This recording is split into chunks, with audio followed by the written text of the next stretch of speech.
Les restaurants, nous sommes la vitrine de cet art de vivre à la française.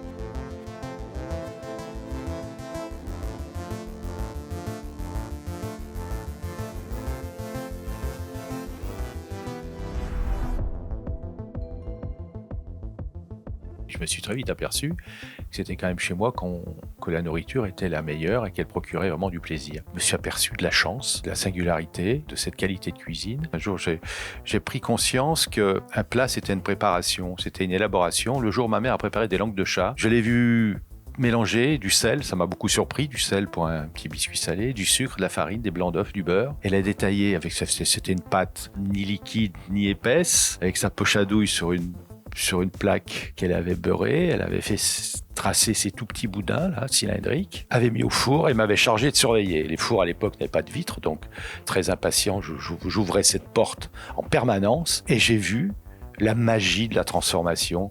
J'ai vu ces petits boudins s'ablatir, prendre de la couleur autour. J'ai senti une odeur qui commençait à sortir du four, qui était enivrante. À un moment, j'ai dit, bon, je pense que c'est cuit. Et elle a sorti cette plaque, a décollé ses langues de chat sur la table de la cuisine pour les faire refroidir. Quelques secondes après, c'était croustillant. Ça sentait toujours aussi bon dans la cuisine.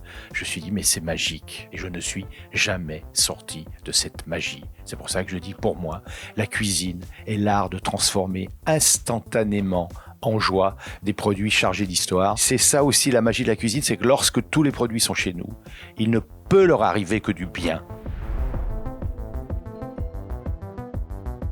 Comment j'ai démarré? Bien sûr, vous avez compris que ma mère avait servi de détonateur. Après, il y a eu Louis Marchand, pâtissier à Bourgoin-Jallieu, qui m'a initié au principe de pâtisserie. Après, Jean et Pierre Troisgros à Roanne. Le socle tient sur ces 4 personnes, ma mère, Louis Marchand, Jean et Pierre Troisgros.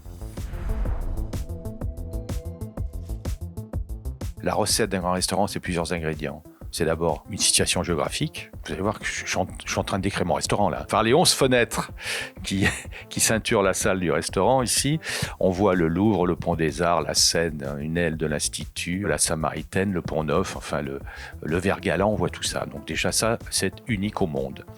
Ensuite, c'est un bâtiment. Il y a peu de lieux sur la planète qui peuvent se vanter d'avoir un bâtiment de 1775. Ça, on a la chance à Paris d'en avoir quelques-uns. Après, il faut que ce lieu, il soit animé. Donc, il faut qu'il ait une âme. Et cette âme, elle doit passer par, encore une fois, par plusieurs ingrédients. Un environnement. Là, c'est Jean-Michel Villemotte qui l'a fait. Il faut l'habiller. François Pinault me prête des œuvres. J'ai également quelques œuvres qui m'appartiennent. Et puis après, il faut une atmosphère qui est aussi liée à tout ce que je viens de vous raconter. Et cette atmosphère, elle est donnée par un animateur et ses équipes autour de lui. Et il faut que cette atmosphère soit le reflet de la gourmandise, de la générosité. Et quand on se sent bien quelque part, on n'a pas besoin d'explication. On se sent bien et ça suffit. Pourquoi ce titre me touche ? On parle de restaurant. Tous les ingrédients que je vous ai énumérés, l'emplacement, le bâtiment, l'environnement à l'intérieur du restaurant, l'atmosphère, tous ces ingrédients de la recette restaurant sont uniques. Peut-être qu'en étant uniques, on a des chances d'être meilleur.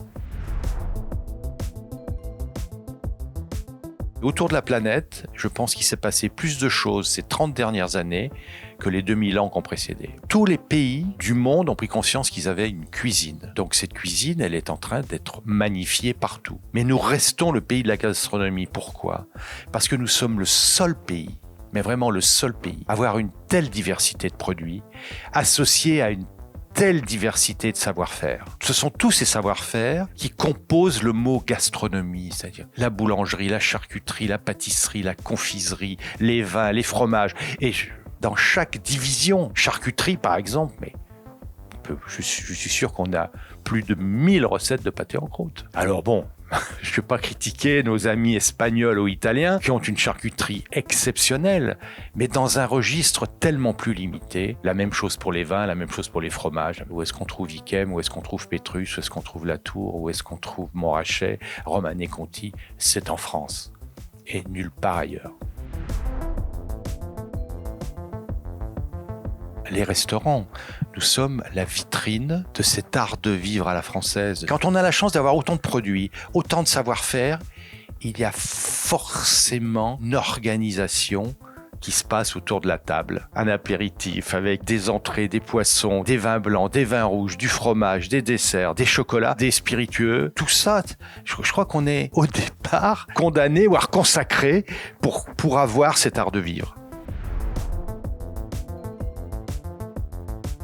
Bien sûr que c'est le plus beau métier du monde. Citez-moi un autre métier où vous êtes en prise directe avec la terre et la mer, à travers tout ce qu'elles produisent de mieux. D'avoir la chance de transformer instantanément ces produits. Et puis, privilège sublime, de l'autre côté de la cloison, dans la salle à manger, des convives dégustent, ingèrent. Je trouve qu'il n'y a pas un métier où on est plus dans l'intimité.